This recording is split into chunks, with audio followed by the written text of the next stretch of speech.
terlihat hari-hari ini eksodus dari rame-rame orang pulang keluar dari Indonesia. Bung Rocky, kalau kita lihat ya dari data-data ini, saya mengutip data yang dibuat grafisnya oleh CNBC ini. Disebutkan bahwa peringkat yang terbanyak itu, yang eksodus dari Indonesia itu orang Jepang. Ya, kemarin memang ada permintaan secara resmi dari pemerintah Jepang ya untuk menarik diri dari Indonesia, meskipun katanya dibungkus dengan alasan diplomatik bahwa mau dilakukan vaksin di negaranya gitu. Nah, yang nomor 2 itu juga yang agak cukup mengagetkan adalah Cina. Gitu loh, karena bagiannya kan selama ini kita tahu bahwa tenaga kerja Cina itu berundang masuk ke Indonesia, tapi ternyata warga Cina juga banyak yang eksodus dari Indonesia, dan menjadi ironis karena sebenarnya ini kan virus COVID-nya asalnya dari Wuhan. Dan yang ketiga itu berikutnya dari Korea Selatan. Ini kalau kita lihat ini ya, Korea Selatan, dan kemudian Amerika keempat. Ini kalau kita lihat dari grafik utang maupun penanaman modal di Indonesia, ini negara-negara utama nih di Indonesia yang menanamkan modal dan memberikan utang ke Indonesia. Iya, kalau ya Jepang tentu atau semua negara pasti pakai alasan diplomatik. Ya kami mau vaksin, ya sebetulnya dengan gampang kita baca, bukan itu maksudnya. Kalau mau vaksin 2 dokter dikirim selesai divaksin di sini kan. Dibawa aja vaksin dari Jepang, divaksin aja di sini. Tapi memang bukan itu problemnya, apalagi Amerika lihat hal yang lebih strategis dengan keadaan dalam negeri itu.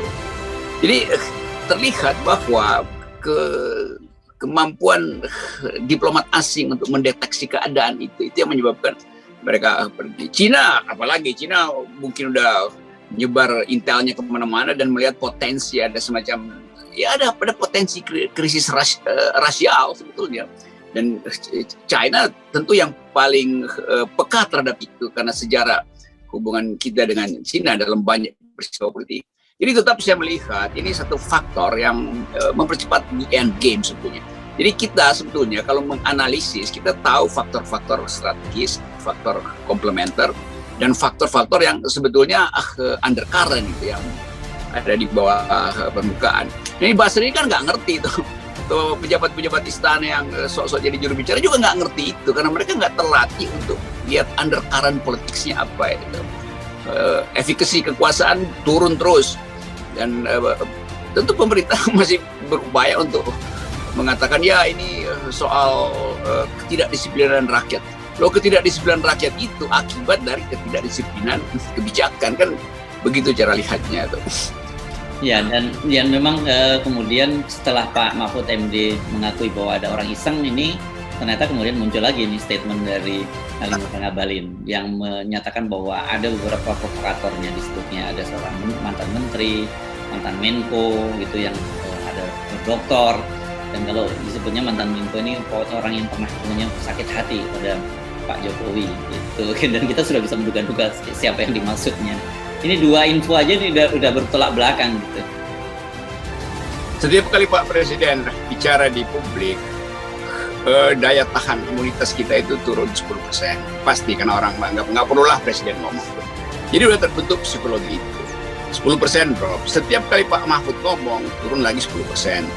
Karena menganggap Pak Mahfud nggak ngerti persoalan itu. Hanya coba belintir-belintir. Setiap kali Ngabalin masuk dalam pembicaraan semacam itu, dropnya 30% lagi.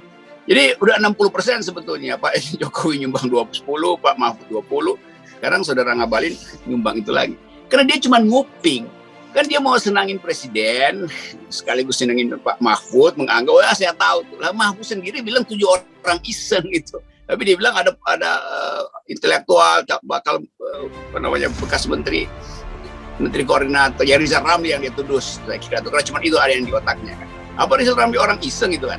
Jadi pertentangan itu hanya untuk menipu diri sendiri sebetulnya. Padahal udah jelas-jelas itu istana kena prank kan, itu aja kan.